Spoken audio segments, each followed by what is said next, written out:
نحمدہ و نصلی علی رسولہ الکریم اما بعد فاعوذ باللہ من الشیطان الرجیم بسم اللہ الرحمن الرحیم ما کان محمد ابا احد من رجالکم ولکن رسول اللہ وخاتم النبیین وکان اللہ بکل شیء علیما قال رسول اللہ صلی اللہ علیہ وسلم انا خاتم النبیین لا نبی بعدی قال رسول اللہ صلی اللہ علیہ وسلم لو کان بعدی نبی لکان عمر صدق اللہ العظیم وصدق رسولہ النبی الکریم ونحن علی ذلک لمن الشاہدین والشاکرین والحمد للہ رب العالمین یا رب صلی وسلم دائما ابدا علی حبیبک خیر الخلق کلہم هو الحبیب الذی ترجى شفاعته لکل حول من الاحبال مقتحم بلغ العلا بکمالہ کشف الدجا بجمالہ حسنت جمیع خصالہ صلو علیہ وآلہ۔ میں تمام سامعین ناظرین سے گزارش کروں گا کہ ایک مرتبہ درود پاک میں بھی پڑھتا ہوں اور آپ بھی پڑھ لیجئے۔ اللہم صلی وسلم علی سیدنا و مولانا محمد وعلی آل سیدنا و مولانا محمد کما تحب و ترضی عدد ما تحب و ترضی۔ عثمانیہ میڈیا آفیشل کی طرف سے میرے بہت محترم حضرت شیخ ڈاکٹر محمد سلیم صاحب نے مجھے فرمایا تھا کہ ختم نبوت کے حوالے سے ایک پروگرام ریکارڈ کرنا ہے،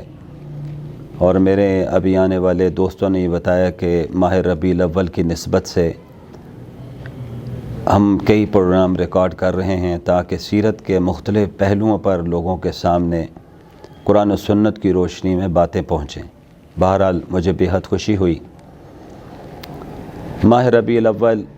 کے بارے میں ہمارے اکابر فرماتے ہیں کہ ربیع کہتے ہیں بہار کو عربی میں۔ حضور صلی اللہ علیہ وسلم کی آمد سے پہلے پوری کائنات میں خزاں سی، آپ جب تشریف لائے تو پوری کائنات میں بہار آ گئی۔ ہمارے اکابر تو کہتے ہیں کہ رسول اللہ صلی اللہ علیہ وسلم کا ذکر کسی خاص مہینے یا کسی دن اور کسی رات کا محتاج نہیں ہے، آپ کا ذکر تو مسلمان کو ہر وقت کرنا چاہیے۔ ایک ہمارے بزرگ کا بڑا تاریخی جملہ ہے کہ فرمایا کہ نبی پاک صلی اللہ علیہ وسلم کا ذکر تو ہر سانس کے ساتھ کرنا چاہیے۔ میں بھی درخواست کروں گا کہ ہمیں کوشش کرنی چاہیے کہ ہم ہر وقت ہر مجلس میں بیٹھ کے رسول اللہ صلی اللہ علیہ وسلم کا ذکر کرتے رہیں۔ اور کسی بزرگ کا پیارا جملہ ہے، کوئی بات ذہن میں اگر نہ بھی ہو تو کم از کم اتنا کہہ دیں تو ذکر ہو جائے گا کہ تمام احباب جو بیٹھے ہیں ان سے کہا ایک دفعہ درود شریف پڑھ دیجئے۔ اب درود شریف پڑھیں گے انہیں الگ ثواب ملے گا، میرے کہنے پہ پڑھیں گے، آپ کے کہنے پہ پڑھیں گے تو الگ ثواب ملے گا۔ یہ بات ضرور ذہن میں رکھیے کہ ایک مرتبہ کو جو درود پڑھتا ہے تو اللہ اس کے 10 گناہوں کو معاف کرتے ہیں، حدیث میں موجود ہے۔ دوسری بات فرمائی اللہ اس کے نامہ اعمال میں 10 نیکیاں لکھوا دیتے ہیں فرشتوں سے، اور اس کے 10 درجے بلند فرما دیتے ہیں ایک دفعہ درود پڑھنے کی وجہ سے۔ میں اس نسبت سے آپ سے درخواست کروں گا کہ ہمیں صبح شام اپنے معمول میں درود پاک کو شامل کرنا چاہیے۔ میں نے اپنے اکابر سے یہاں تک سنا ہے کہ گھر کی کاروبار کی کوئی مشکل و پریشانی آ جائے بس درود آپ پڑھ دیجئے، مشکلات کو میرا اللہ حل فرما دیں گے۔ یہ ہمارا ایمان اور اعتقاد ہونا چاہیے۔ میں گفتگو کرنا چاہتا ہوں ختم نبوت کے حوالے سے۔ اسی مناسبت سے میں نے قرآن مجید کی ایک آیت کریمہ اور 2 ارشادات جناب رسول اللہ صلی اللہ علیہ وسلم کے آپ کے سامنے تلاوت کرنے کا اعزاز حاصل کیا۔ دیکھیں یہ ہمارا عقیدہ اور ایمان ہے، کیونکہ گفتگو مختصر ہے، سری تفصیلات میں نہیں جاؤں گا، کہ جس طرح اللہ وحدہ لا شریک ہے اس کے بارے میں ہمارا ایمان ہے کہ اللہ کا کوئی شریک نہیں، نہ اس کی ذات میں کوئی شریک ہے نہ اس کی صفات میں کوئی شریک ہے۔ اسی طرح ہمارا ایمان ہے کہ جس طرح ہم کلمے میں لا الہ الا اللہ پڑھتے ہیں اور یہ کہتے ہیں کہ اللہ کے سوا کوئی معبود نہیں، تو ہمارے ساتھ یہ بھی اعلان کرتے ہیں کہ اللہ وحدہ لا شریک ہے۔ اسی طرح جس وقت ہم جب یہ کہتے ہیں کہ محمد الرسول اللہ صلی اللہ علیہ وسلم، تو وہاں پر ہم یہ صرف اعلان کرنا کافی نہیں ہوگا کہ آپ اللہ کے رسول ہیں۔ جس طرح وحدہ لا شریک کہا جائے گا، اسی طرح یہاں پر بھی یہ کہا جائے گا کہ آپ اللہ کے آخری نبی اور آخری رسول ہیں۔ یہ بات ہمارے قلوب و اذہان میں بیٹھنی چاہیے کہ اللہ نے جو نبوت کا سلسلہ حضرت آدم علیہ السلام سے شروع کیا تھا اس کو جناب رسول اللہ صلی اللہ علیہ وسلم پر مکمل فرما دیا۔ اور حدیث میں آتا ہے، آقا فرماتے ہیں کہ جس وقت حضرت آدم علیہ السلام کے لیے مٹی گوندی جا رہی تھی اس وقت میری رسالت کا اعلان کر دیا گیا تھا، یعنی کائنات میں کوئی چیز موجود نہیں تھی، تو اللہ کے آخری نبی جناب رسول اللہ صلی اللہ علیہ وسلم کی نبوت کے ڈنکے تب بھی بج رہے تھے۔ پھر آدم علیہ السلام سے سلسلہ نبوت کا آغاز ہوا تو حضرت عیسیٰ علیہ السلام تک یہ سلسلہ چلا۔ قرآن کہتا ہے کہ عیسیٰ علیہ السلام جب آئے تو انہوں نے پھر قرآن مجید کی سورہ صف میں اللہ پاک نے ان کی زبان مبارک سے ایک بات جو نکلی اس کو نقل فرمایا کہ یاتی من بعد اسمہ احمد، میرے بعد ایک رسول آ رہے ہیں، رسول نہیں کہا، ایک رسول آ رہے ہیں، اور فرمایا غلط فہمی نہ پڑھنا، ان کا نام بھی بتا دیتا ہوں کہ ان کا نام احمد ہوگا صلی اللہ علیہ وسلم۔ رسول اللہ صلی اللہ علیہ وسلم نے خود فرمایا میں اللہ کا آخری نبی ہوں، ہمارا بھی ایمان ہے کہ آپ اللہ کے آخری نبی اور آخری رسول ہیں۔ پھر آپ نے صحابہ کرام کے سامنے ارشاد فرمایا کہ میرے بعد اگر نبوت ہوتی تو تمہاری صفوں میں بیٹھنے والا ایک لائق فائق شاگرد ایسا بھی بیٹھا ہے کہ اللہ نے اگر نبوت کے سلسلے کو جاری رکھنا ہوتا تو عمر فاروق کے سر پہ نبوت کا تاج رکھ دیا جاتا ہے۔ ہمارا ایمان ہے بھائی کہ اگر حضرت نبوت کا سلسلہ چلتا صدیق اکبر نبی ہوتے، حضرت عمر فاروق نبی ہوتے، حضرت عثمان غنی ہوتے، حضرت علی مرتضیٰ ہوتے، لیکن آپ نے واضح طور پہ اعلان فرما دیا نہ خاتم النبیین اللہ نبی آبادی۔ اس کو اور سمجھنے کے لیے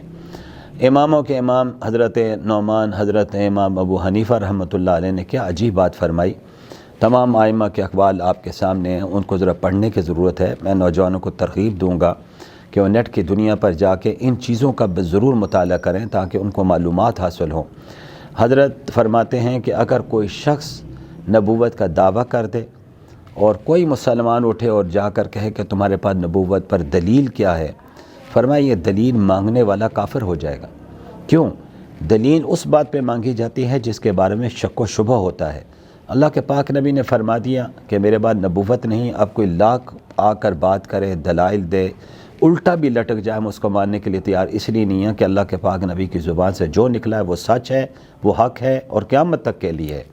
اس لیے ہمارا عقیدہ ختم نبوت پر بڑا واضح ایمان ہے، یقین ہے۔ اس حوالے سے میں نوجوان اپنے بھائیوں سے درخواست ضرور کروں گا کہ انہیں قرآن و حدیث کا مطالعہ کرنا چاہیے۔ آج شومی قسمت کہ اغیار کے پاس تو بہت سے دلائل ہیں، ہم حق پر ہیں، لیکن مطالعہ نہ ہونے کی وجہ سے ہم کسی مجلس میں ان سے گفتگو نہیں کر سکتے ہیں۔ اللہ پاک نے آپ کے سر پہ نبوت کا تاج ہی نہیں رکھا، آپ کے سر پہ ختم نبوت کا تاج رکھا ہے، اور اللہ نے قیامت تک کے لیے اعلان فرما دیا کہ اب آپ کے بعد کوئی نبی نہیں ہوگا۔ اور ہمارا بھی ایمان ہے، ہمارے بزرگ فرمایا کرتے تھے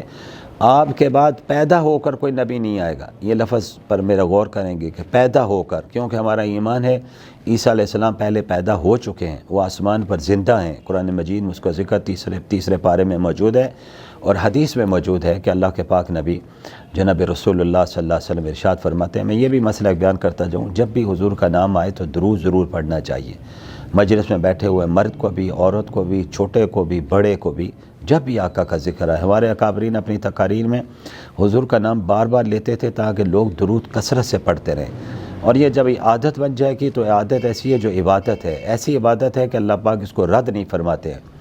حضرت عیسیٰ علیہ السلام کے بارے میں فرمایا کہ عیسیٰ علیہ السلام کو اللہ قیامت سے پہلے، قیامت کی نشانیاں جہاں بیان فرمائیں، آپ اگر غور کریں اور قیامت کی نشانیوں کو پڑھیں تو آج کافی حد تک نشانیاں پوری ہو چکی ہیں، بڑی نشانیاں موجود ہیں۔ ان بڑی نشانیوں میں ایک نشانی حضرت عیسیٰ علیہ السلام کا دنیا میں تشریف لانا ہے۔ آپ آسمانوں پر زندہ ہیں، اللہ پاک نے آپ کو آسمانوں پر زندہ اٹھا لیا تھا، اس کا ذکر اللہ کا قرآن کر رہا ہے۔ پھر آپ تشریف جب لائیں گے تو آپ نے یہاں تک بیان فرمایا، آج میرے نبی کے اقوال پر مسلمان اتنا غور نہیں کر رہا جتنا کفر غور کر رہا ہے۔ وہ ایک ایک حدیث کو لیتے ہیں اور اس پہ ریسرچ کرتے ہیں، اور اس نتیجے پر وہ آج پہنچ چکے ہیں۔ ان کا تعصب انہیں کلمہ نہیں پڑھنے دے رہا، لیکن یقین مانیے کہ جتنی وہ حدیث پڑھتے ہیں اس کے بعد اس نتیجے پر ہیں کہ یہ اللہ کے نبی کے علاوہ ایسی بات کوئی بھی نہیں کر سکتا ہے۔ اللہ پاک نے ایسی نبوت سے سرفراز فرمایا کہ سارے کے سارے نبی آپ معراج کی رات میں آپ کے پیچھے کھڑے تھے، اور ہمارے پیغمبر جناب رسول اللہ صلی اللہ علیہ وسلم مصلی پر کھڑے تھے۔ جو روایات میں موجود ہے، ہمارے اکابر نے اس کو کسی اپنے خوبصورت انداز میں بیان کرتے ہوئے کہا کہ جب نماز کا وقت آیا تو جبرائیل امین سوچ رہے تھے کہ آج مصلی پر کون کھڑے ہوں گے جو امامت کروائیں گے۔ لازمی بات ہے کہ ابو البشر حضرت آدم علیہ السلام موجود تھے، رسول اللہ صلی اللہ علیہ وسلم کے جد امجد حضرت ابراہیم اور حضرت اسماعیل موجود تھے۔ آج بھی جیسے آپ کسی ادارے میں پڑھتے ہوں اس ادارے میں اگر سینئر استاد آ جائے تو پھر جونیئر استاد اپنی جگہ چھوڑ دیتا ہے اور سینئر استاد کو اپنی جگہ پہ بٹھاتا ہے۔ نماز کا وقت آ جائے، میں نماز پڑھاتا ہوں یا کوئی ہمارے ساتھی اگر نماز پڑھاتے ہوں گے، اگر ہمارے استاد آ جائیں گے تو ہم کوشش کریں گے نماز ہمارے استاد پڑھائیں۔ اسی طرح آدم علیہ السلام بھی سوچ رہے تھے نا کہ وہ حضرت جبرائیل کے آدم علیہ السلام تو ابو البشر ہیں، سب کے والد ہیں، لیکن اللہ کی طرف سے حکم آیا کہ جبرائیل آج مصلی پر کوئی بھی نہیں کھڑا ہوگا، آج مصلی پر میرے محبوب کھڑے ہوں گے، انہیں آج امام الانبیاء کا لقب ہم دینا چاہتے ہیں کہ سارے نبیوں کی امامت کا فریضہ آپ سر انجام دیں گے۔ اس نماز میں حضرت عیسیٰ بھی موجود تھے، حضرت موسیٰ بھی موجود تھے، اور میرے ذہن میں ایک بات آئی کہ آج میں جب آپ سے گفتگو کر رہا ہوں تو ہماری بدقسمتی دیکھیے کہ پوری دنیا میں فرانس کے صدر نے اپنے ملک کے اندر رسول اللہ صلی اللہ علیہ وسلم کے خاکے چھپوا کر انہیں چوکوں، چوراہوں، دیواروں پر لگانے کا اعلان کیا ہے۔ یہ اب تعصب کی انتہا ہے۔ مسلمان کبھی تعصب نہیں کرے گا۔ ہمیں تو کہا گیا کہ تمام پیغمبروں پر ایمان لانا ضروری ہے۔ آج اگر خدا نخواستہ کوئی مسلمان کسی ایک پیغمبر کے حوالے سے اپنا عقیدہ اگر نعوذ باللہ علیہ باللہ غلط بنا دے تو ہمارا دین کہتا ہے کہ دار اسلام سے باہر نکل جائے گا۔ ہمیں آدم علیہ السلام سے لے کر عیسیٰ علیہ السلام تک تمام پیغمبروں پر ایمان ہے کہ وہ سارے کے سارے سچے پیغمبر تھے، سارے کے سارے نبی برحق تھے، ان پر اترنے والی کتابیں برحق تھیں، لیکن آج کے دور میں نبوت ہے تو جو جناب رسول اللہ صلی اللہ علیہ وسلم کی نبوت ہے۔ آپ کی ختم نبوت کے صدقے میں آج یہ نبوت کا سلسلہ چل رہا اور انشاءاللہ قیامت کے دن تک چلتا رہے گا۔ لیکن میں ایک بات کہتا چلوں کہ آج فرانس میں اگر خاکے چھاپے جا رہے ہیں تو کیا نعوذ باللہ کوئی مسلمان اٹھ کے یہ کہہ سکتا ہے کہ الیاذ باللہ الیاذ باللہ، پھر میرے کہا نعوذ باللہ کہ ہم بھی عیسیٰ علیہ السلام کے خاکے؟ نہیں، نتھنگ، سوچ نہیں سکتے۔ توہین کرنا تو دون کی بات ہے، ایسا اپنے ذہن میں اندر سوچ لانے کی شریعت ہمیں اجازت نہیں دیتی۔ لیکن میں آج پوری دنیا سے ایک بات کہتا ہوں کہ فرانس کے صدر کا یہ کردار پوری دنیا کے مسلمانوں کی غیرت کو چیلنج کرنے کے مترادف ہے، اور اس کو سوچنا چاہیے کہ وہ مذہبی لوگ کہلاتے ہیں، کیا کسی کا مذہب دوسرے مذہب کے خلاف بولنے کا یا اس طرح کا انداز اختیار کرنے کی اجازت دیتا ہے؟ قطعی طور پہ اجازت نہیں دیتا ہے، لیکن ان کے ہاں یہ ہے اظہار رائے کی آزادی ہونی چاہیے۔ بھائی ہمارے نزدیک کوئی اپنے والد اور دادا کے بارے میں برے الفاظ نہیں کہہ سکتا، اپنے خاندان کے بارے میں برے الفاظ نہ کہے۔ ہمارے نبی نے تو یہاں تک فرمایا تمہارے بڑے جو دنیا سے چلے گئے ان کے بارے میں اچھے کومنٹس دو، برے الفاظ نہیں کہنے چاہیے۔ اللہ کے بندوں، پیغمبروں پر بات کرنے کی اجازت دی جائے جو معصوم بن کر آئے، اور ان تمام معصوموں کے سردار جناب رسول اللہ صلی اللہ علیہ وسلم کی ذات ہے۔ میں اس پروگرام کے ذریعے دنیا میں ایک پیغام دینا چاہتا ہوں کہ پہلی بات تو یہ ذہن میں کہ مسلمان کبھی سوچ بھی نہیں سکتا، تصور بھی نہیں کر سکتا ہے، لیکن دنیا کے حکمرانوں کو یہ ضرور سوچنا چاہیے، امت مسلمہ کے حکمرانوں کو بھی سوچنا چاہیے اور دیگر مذاہب کے لوگوں کے حکمرانوں کو بھی سوچنا چاہیے۔ امت مسلمہ کو آج موقع ہے کہ آج اکٹھے ہو کر فیصلہ کریں اور یہ جرأت مندانہ اعلان کریں، جیسے ترکی کے صدر نے کھل کر بات کہی ہے کہ ہم قطعی طور پر یہ بات برداشت کرنے کے لیے تیار نہیں ہیں۔ انہیں میدان عمل میں اترنا چاہیے، اسلامی سربراہی کانفرنس ہونی چاہیے، ہمیں وارننگ دینی چاہیے، ہمیں سلسلہ میں صلاح الدین ایوبی کی تاریخ کو پڑھنا چاہیے، نور الدین زنکی کی ہسٹری کو پڑھنا چاہیے۔ بہرحال میں UN سے یہ مطالبہ ضرور کروں گا کہ ان کا فریضہ ہے کہ وہ اپنا فریضہ یوں سر انجام دیں کہ UN میں قانون بننا چاہیے کہ کسی پیغمبر کی شان میں گستاخی کی اجازت نہیں ہوگی، اور اگر کسی بھی پیغمبر کی شان میں گستاخی کرے، حضرت آدم، حضرت ابراہیم، حضرت اسماعیل، حضرت اسحاق، حضرت یونس، حضرت ابراہیم خلیل اللہ، حضرت موسیٰ کلیم اللہ، حضرت عیسیٰ روح اللہ، اور خود جناب رسول اللہ صلی اللہ علیہ وسلم سمیت 1.25 لاکھ پیغمبروں کی شان میں گستاخی کو جرم قرار دیا ہے، جو اس کی سزا صرف اور صرف موت ہونی چاہیے۔ دیکھیں بحیثیت مسلمان کے میں یہ بھی مطالبہ کر سکتا تھا رسول اللہ صلی اللہ علیہ وسلم کی شان میں گستاخی کی سزا موت ہونی، نہیں، ہمارا دین کہتا ہے تمام پیغمبروں کی عزت اکرام کرنا ہر مسلمان کے لیے، ہر انسان کے لیے ضروری ہے، اس لیے ہم مطالبہ کرتے ہیں 1.25 لاکھ پیغمبروں کی شان میں گستاخی کو جرم قرار دیا جائے۔ میں عرض کر رہا تھا کہ عیسیٰ علیہ السلام کے بارے میں اللہ کے پاک نبی جناب رسول اللہ صلی اللہ علیہ وسلم نے ارشاد فرمایا کہ آپ دمشق کے ایک مینار پر اتارے جائیں گے، اور فرمایا کہ وہاں پر نماز کے لیے صفیں بن چکی ہوں گی، اقامت کہی جا رہی ہوگی، مصلی پر امام مہدی کھڑے ہوں گے۔ امام مہدی جناب رسول اللہ صلی اللہ علیہ وسلم کی نسل سے تشریف لائیں گے، سید زادے ہوں گے، اور یہاں تک فرمایا کہ ان کے والد کا نام عبداللہ ہوگا اور ان کی والدہ کا نام آمنہ ہوگا۔ آپ مسلح پر نماز کے لیے صفیں ٹھیک کروا چکے ہوں گے، اقامت کہی جائے گی، یکدم فرشتے لے کر دمشق کے مینار پر عیسیٰ علیہ السلام کو لائیں گے تو لوگوں کی نظر پڑے گی، شور پڑے گا کہ وہ عیسیٰ علیہ السلام آگے جن کے بارے میں اللہ کے آخری پیغمبر جناب رسول اللہ صلی اللہ علیہ وسلم نے ارشاد فرمایا تھا۔ چنانچہ سیڑھی لگائی جائے گی اور اس سیڑھی کے ذریعے حضرت عیسیٰ علیہ السلام نیچے تشریف لائیں گے۔ اب یہاں علماء نے ایک بات کہی کہ براہ راست فرشتے زمین پر کیوں نہیں لے کر آئے؟ جب آسمان سے لے کر آئے تو براہ راست زمین پر لے آتے۔ فرمایا اگر زمین پہ آتے لوگ کہہ سکتے تھے کہ ہمیں سے کسی کو کہہ دیا گیا کہ عیسیٰ علیہ السلام ہے، نہیں، آسمان سے سیدھے مینار پر، اور یہ بھی اتفاق کی بات ہے کہ اس مینار کے لیے سیڑھی لگائی جائے گی جس کے ذریعے عیسیٰ علیہ السلام نیچے تشریف لائیں گے۔ جب آپ تشریف لائیں گے تو حضرت امام مہدی آگے بڑھ کر ویلکم کریں گے، اہلاً سہلاً مرحبا ان کو کہیں گے، اور اس کے بعد ان سے کہیں گے کہ اب آپ نماز کی امامت فرمائیں۔ جیسے میں نے پہلے کہا کہ استاد کی خواہش ہوتی ہے کہ بڑے استاد آئیں تو نماز، یہ اللہ کے رسول آ رہے ہیں، صاحب کتاب پیغمبر ہیں، حضرت امام مہدی ان سے کہ آپ نماز پڑھائیں، تو اس موقع پر عیسیٰ علیہ السلام کہیں گے نہیں، یہ نماز آپ پڑھائیں گے، میں آپ کے پیچھے نماز پڑھوں گا۔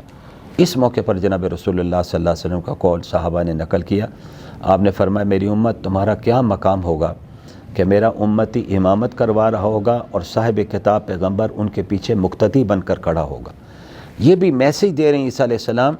کہ میں نئی شریعت نہیں لے کر آیا، نہ ہی نئی کتاب لے کر آیا ہوں، نہ ہی اپنی رسالت کا پیغام دینے آیا ہوں، میں پیغام بھی قرآن مجید کا دوں گا، میں شریعت مطہرہ جو جناب رسول اللہ صلی اللہ علیہ وسلم لے کر آئیں اس کا پیغام آپ کو دوں گا۔ تیسری بات ہے کہ میں وہی کلمہ پڑھوں گا جو مسلمان پڑھتا ہے، لا الہ الا اللہ محمد الرسول اللہ صلی اللہ علیہ وآلہ وسلم۔ اس دن دنیا کو پتہ چلے گا کہ حضور صلی اللہ علیہ وسلم کی شان اقدس کیا ہے، اور آپ مسجد میں تشریف لائیں گے۔ پھر اس کے بعد نمازوں کی امامت عیسیٰ علیہ السلام فرمائیں گے۔ اس سے آپ اندازہ کیجئے کہ رسول اللہ صلی اللہ علیہ وسلم کی عظمت، شان اور آپ کا اللہ پاک نے فضیلت کتنی عطا فرمائی۔ اب اس سے آگے جو میں آخری بات کہنا چاہتا ہوں کہ یہاں پر ہمیں ذہن میں رکھنا چاہیے کہ قیامت تک اب آپ کے بعد کوئی نبی نہیں آئے گا۔ پیدا ہو کر میں نے لفظ کہا تھا، اسی کی طرف مڑ رہا ہوں، کیونکہ عیسیٰ علیہ السلام کی پہلے پیدائش ہو چکی ہے۔ آپ کو اللہ نے بغیر والد کے پیدا کیا ہے، حضرت مریم کے بطن سے پیدا کیا، قرآن مجید میں تمام تفصیلات کو بیان کر دیا گیا ہے۔ سیرت کے حوالے سے ہمیں جہاں ربیع الاول کی مناسبت سے رسول اللہ صلی اللہ علیہ وسلم کی دنیا میں آمد پر ہمارے لیے ایک بہت بڑا پیغام ہے، اور اللہ نے قرآن مجید میں کہا ہے کہ میرا وہ پیغمبر ہے کہ جن کے بارے میں تمہیں پیغام یہ دینا چاہتا ہوں کہ لقد کان لکم فی رسول اللہ اسوۃ حسنہ، تمہارے لیے میں نے وہ پیغمبر آئیڈیل بنا کے بھیجا ہے۔ زندگی کے جس موڑ کی طرف دیکھو گے میرا پیغمبر تمہیں نظر آئے گا، اس کو فالو کرے گا تو تم کامیابی کی طرف چل پڑو گے۔ ہمیں بحیثیت مسلمان کے رسول اللہ صلی اللہ علیہ وسلم کی اس عظمت کو اپنے دل و دماغ میں بٹھا لینا چاہیے کہ آپ اللہ کے آخری نبی ہیں اور آخری رسول ہیں۔ پھر آپ کی زندگی، آپ کا اسوہ، آپ کی سیرت، آپ کا جو کردار ہے وہ صحابہ کرام نے ایک چیز کو نقل کیا ہے، اس کا ہمیں مطالعہ کرنا چاہیے۔ اور بالکل آخری بات جو میں گزارش کرنا چاہتا ہوں وہ یہ ہے کہ ہمیں ہر موڑ پر آپ صلی اللہ علیہ وسلم کی سیرت کو اپنانے کی طرف بڑھنا چاہیے، اور یہ اپنانا جنت میں جانے کا ذریعہ بن جائے گا۔ مجھے شیر خدا حضرت علی مرتضیٰ رضی اللہ تعالیٰ عنہ کا وہ قول یاد آیا کہ فرمایا کہ میں ہر وقت اللہ کی عبادت میں رہتا ہوں، رسول اللہ صلی اللہ علیہ وسلم کی سنتوں کو زندہ کرتا ہوں۔ پوچھنے والے نے پوچھا حضرت علی رضی اللہ تعالیٰ عنہ سے، آپ تو آرام بھی کرتے ہیں، آپ واش روم میں بھی جاتے ہیں، بازار میں بھی جاتے ہیں، تو کس طرح فالو کرتے ہیں؟ تو فرمایا میں جو کام کرنے لگتا ہوں اس میں پہلے دیکھتا ہوں کہ میرے نبی نے یہ کام کیسے کیا،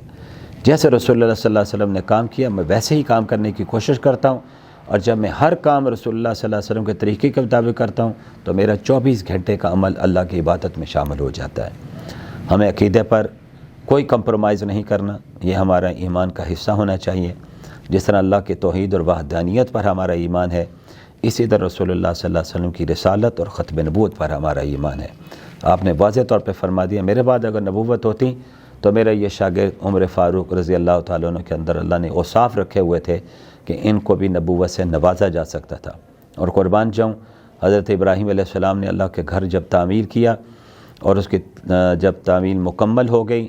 اس تعمیر کے مکمل ہونے کے بعد حضرت ابراہیم علیہ السلام نے اللہ سے ایک دعا کی تھی، اور بہت سی دعائیں قرآن مجید میں سورہ بقرہ میں بیان کی گئیں۔